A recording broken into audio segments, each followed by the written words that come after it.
putra Islam dalam sejarahnya dia sangat terkenal dari segi pahala, dari segi ibadah, dari segi argumen dari Al-Quran dan dari Al-Hadis juga tentang Masjid Quba, yang mana masjid pertama yang didirikan oleh Rasulullah SAW sewaktu beliau hijrah dari Makkah al-Mukarramah ila Madinatul Munawwarah.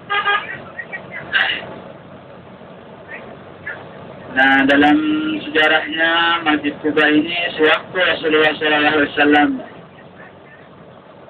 berangkat dari Makkah al-Mukarramah karena diusir, karena dibenci, karena dimusuhi,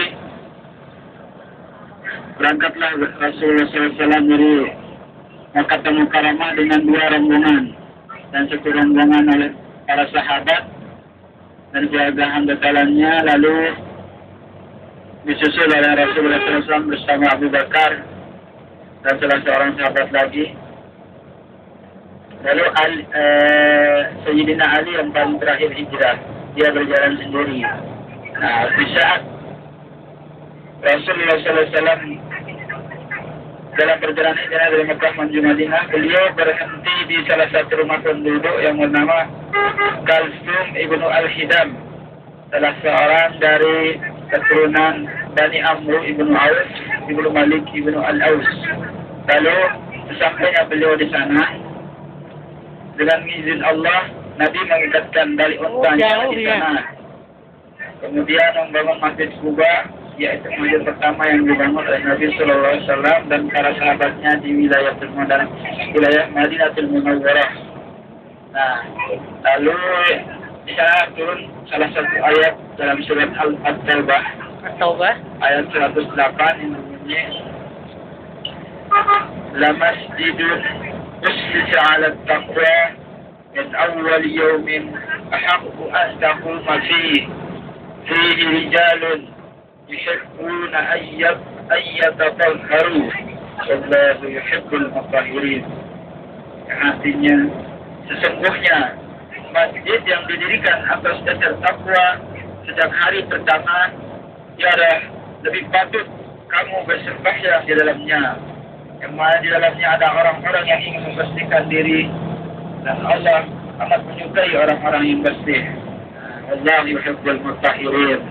Mengenai yuhibbul mutahhirin, Allah sangat mencintai orang-orang yang bersih. Jadi nanti di surga itu nggak ada orang kotor. Nah, kalau kita kotor, nggak masuk surga. Jadi Allah nggak akan masukkan orang-orang yang kotor ke dalam surga.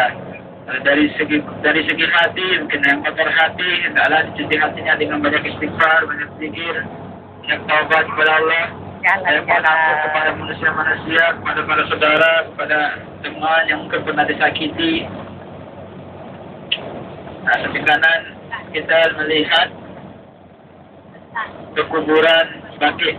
Nah, ini kuburan Baqi. Assalamualaikum ya ahli kubur minal mu'minina wal mu'minat. Insyaallah. Baqi.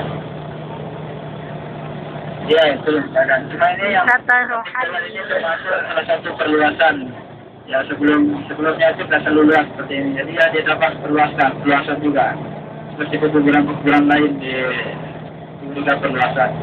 Agar mungkin bisa dengan 100 tahun, 1 tahun mungkin jalan setiap tahunnya.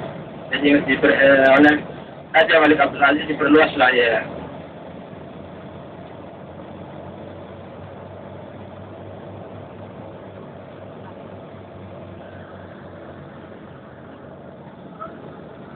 Dari Madinah menuju kebun kurma dan sejarah-sejarah tempat lain ke Bukit. Jadi dua kiblatain yang didirikan oleh Rasulullah SAW. Suci ini bukan suci yang kita lihat, tapi suci ini yang kita rasa dan kita lihat juga. Jadi yang kita rasa itu suci yang di hati. Bila kita merasa suci, berarti itu adalah suatu kesombongan. Jadi adalah kita selalu tawaduk, selalu rendah diri, tidak merasa suci, tidak merasa paling suci. Ya, walaupun Allah sendiri telah mengatakan sesungguhnya Allah amat mencintai orang-orang yang suci. Jadi bila ada rasa suci di dalam hati kita, maka itu adalah sombongan. Samping kanan ini adalah Masjid Bilal bin Rabah. Masjid Ya. Masjid Bilal bin Rabah.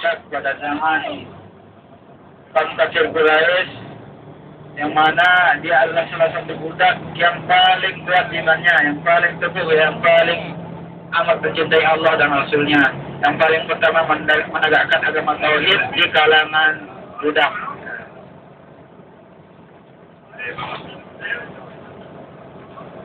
Dia juga terkenal dengan nama Abul Aswad, bapak yang berkulit hitam. Oh, Aswad hitam.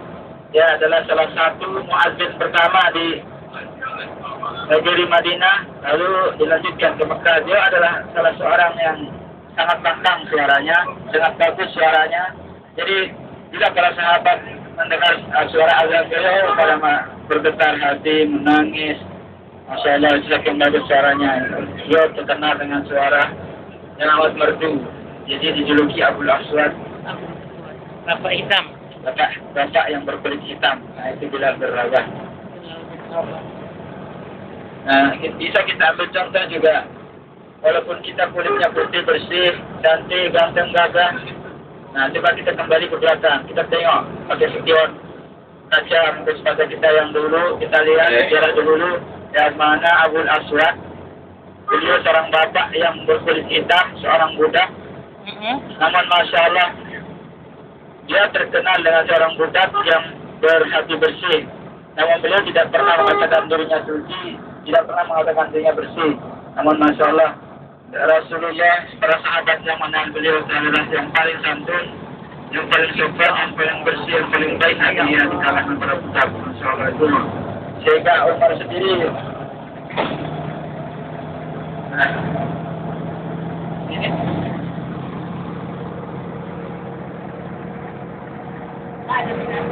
harus tahu. Jadi janganlah kita merasa diri lebih baik, lebih bersih, lebih suci dari orang-orang yang mungkin penampilan mereka lebih buruk dari kita, namun Masya Allah mungkin dari hati mereka, siapa yang tahu. Dalam hadisnya ma'afal subainan al-ajwad al-aswad illa al-taqwan. Tidak adalah suatu perbedaan antara hitam dengan putih, antara miskin dengan kaya, antara bodoh dengan pintar, antara cantik dengan jelek, antara ganteng dengan kolot. Yang membedakannya itu hanyalah takwa. Amin. Nah, lalu dalam hadisnya juga, Inna Allah la yanzuru ila suwarikum wa la ila ajsamikum, walakin Allah yanzuru ila qulubikum. Sesungguhnya Allah itu tidaklah melihat rupamu, wajahmu, pakaianmu, kekayaanmu, hartamu.